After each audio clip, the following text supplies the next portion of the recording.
I'm Lau. I'm a sustainable weight loss coach, and today I'm sharing with you all part two of how fuel was even created and my journey. Let's dive in. If you watched part one, then you already know kind of the things that I went through to get to the place where I am today, which is helping individuals on their sustainable weight loss journey, and really focusing on approaching that journey from a place of love and empowerment versus restriction and hate. Now, once I got to the place where I was like, I'm sick and tired of feeling sick and tired, I want to approach my weight loss journey from a place of love and empowerment. I was able to facilitate change through habit-based actions. And that's the thing, right? You come to me, you come to my Instagram, you come to my social media, my YouTube, because you have a weight loss goal, but maybe what you've not done is actually tackle the back end.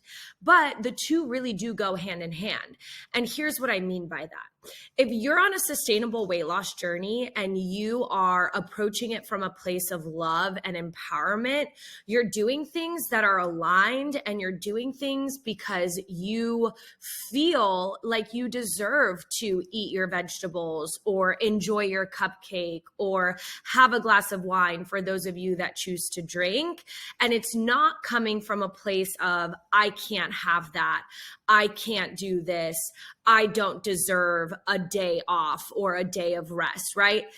But when you're coming from that mindset, it's not tangible and it's not something that you can grasp. A lot of times it's this in the woo and you're kind of like, I don't really get it, but like, sure.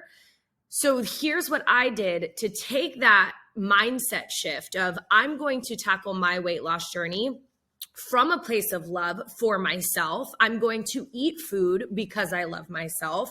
I'm going to choose calorically dense and nutritionally dense foods because I love myself. I'm going to move my body because I love myself versus a state of restriction. And it led to me implementing some habits that helped me lose 15 pounds.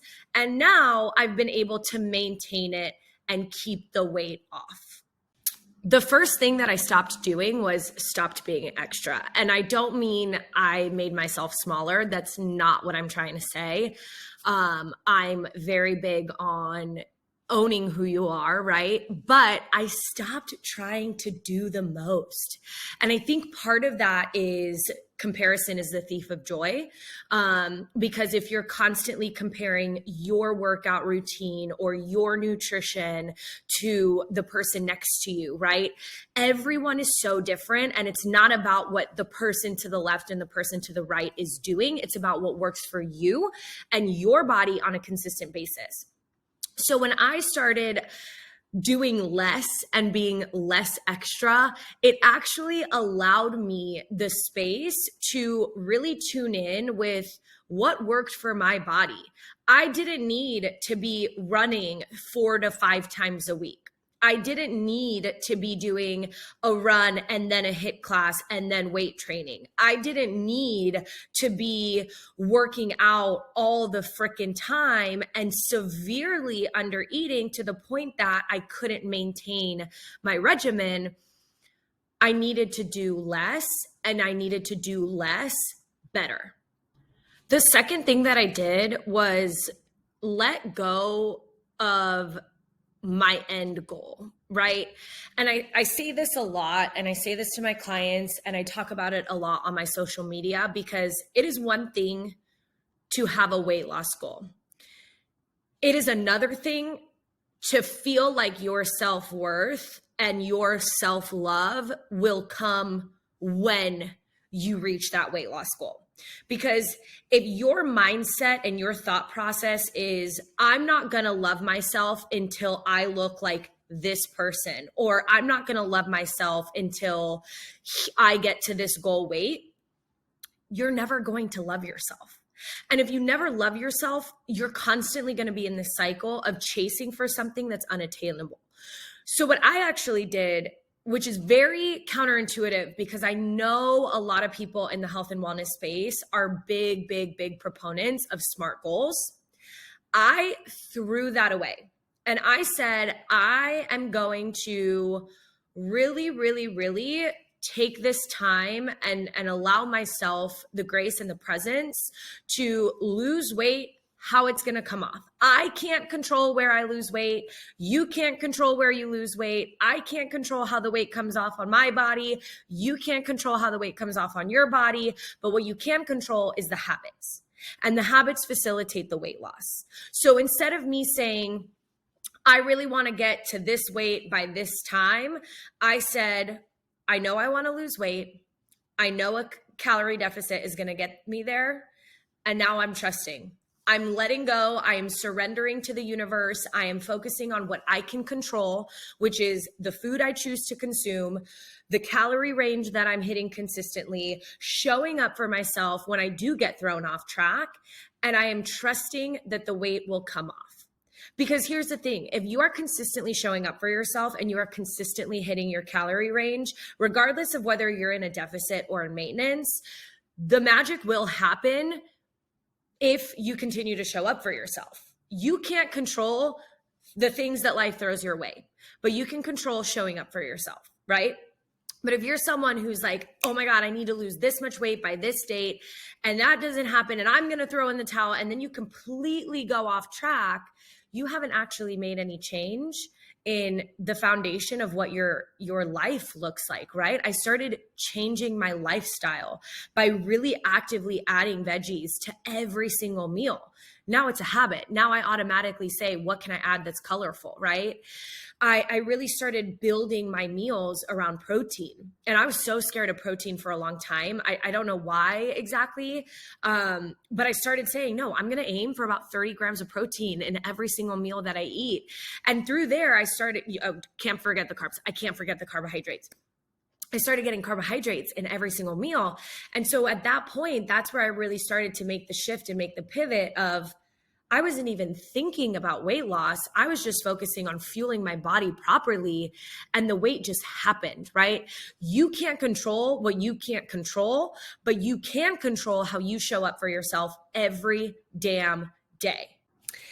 And then the last thing that I did, and I think that this is one of the biggest, don't get me wrong, I'm very proud of the work that my clients do from a weight loss standpoint. This is the biggest differentiator in my own journey and a lot of my clients. And when we tackle this strategy, it really is an eye-opener. So what I did was I stopped isolating the idea that I wanted to lose weight.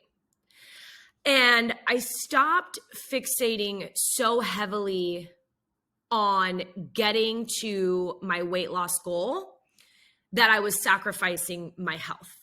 Because you could lose all the weight in the world that you wanted to lose, and that doesn't necessarily mean that you are living healthy, right? And I think one of the beautiful things about nutrition and the field of nutrition and the science of nutrition is that we're constantly coming out with more research that indicates and shows that health is not indicative by body size, right?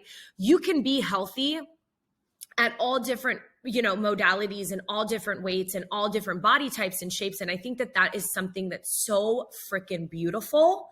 So when it comes to approaching your weight loss goal, I, as your coach, as your facilitator, as your educator, I don't want you to lose weight at the sacrifice of your life. And I don't want you to lose weight at the sacrifice of your health. So what I did was, instead of saying, I really want to lose weight, and if it fits in my calories, it doesn't fucking matter what I'm eating, I really, really focused on navigating my weight loss goal in a 360 holistic approach. I started looking at the fact that sometimes I wasn't sleeping, right? Like I was, going to bed at 10 or 11 o'clock, and then I was waking up consistently at like 4:30 or 5, and my foundation of sleep wasn't there. And then I was burning the candles on both ends of the stick when it came to stress and stress management.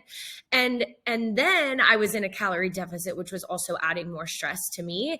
And no wonder I was stuck where I was at because my body was in overdrive, right? And when you are in a calorie deficit, it doesn't matter how small it is, your body is under stress. And so if you're taking on a calorie deficit because you have a weight loss goal, and then you're also not sleeping, and then you're also constantly stressed, and then you're also doing all of the workouts, your body is not going to respond in the way that you want it to respond.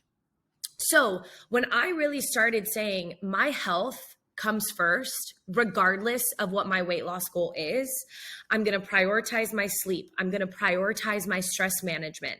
I'm going to prioritize healthful foods that help prevent chronic disease. And of course, also sprinkle in my fun foods in moderation. That is truly, I think that was truly the tip. I know that was truly the tipping point on my sustainable weight loss journey because the weight came off like this. And now that I've stopped being the most extra person on the block and I've let go of the SMART goal and I stopped fixating so much on the number on the scale, but instead on my health and how I felt and controlling what I can control, I've now been able to maintain my weight loss of about 15 pounds on my own, right? And it's one of those things that you don't want your weight loss journey to be so drastic that you then have to add a ton of calories back. You should be as close to your maintenance as you possibly can while still seeing the results that you want to see because it makes it that much easier to maintain your weight. You should be implementing strategies that help facilitate your weight loss without needing to completely overhaul your routine or commit to 5, 6, 7 hours in the gym a day. You should be doing things in a way that are sustainable that you can maintain past your 6 months of focusing on weight loss, right?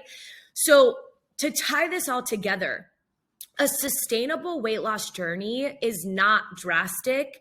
It's not fast. It's not quick. It's not fucking sexy. But you get to the place where you show up for yourself consistently.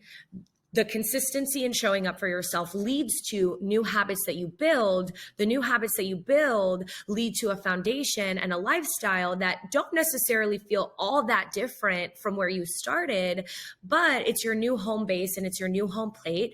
And you're able to maintain all of the weight that you've lost, right? That's it for me. Part 2 of my own sustainable weight loss journey coming to a close with 3 strategies that you can implement on your own. And if you found this helpful on your sustainable weight loss journey, don't forget to like, comment, save, share, and subscribe for more sustainable weight loss tips.